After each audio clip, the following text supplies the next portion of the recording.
Hello guys, ये मेरी डोमिनार है। इसमें एक बहुत बड़ी मेजर प्रॉब्लम आ रही है। इसको जैसे ही मैं स्टार्ट करता हूँ तो इसके अंदर से, टंकी के अंदर से वाइब्रेशन आ रहा है, बहुत खतरनाक।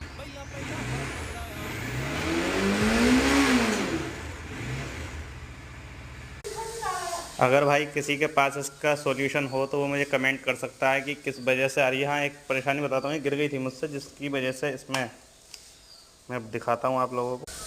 ये इस जगह से आवाज़ कर रही है, पता नहीं कोई क्या हुआ इसमें गाड़ी में, अभी तक मेरे समझ में नहीं आया। अब कल को इसको खुद ही मैं खोल कर चेक करूँगा क्या प्रॉब्लम है।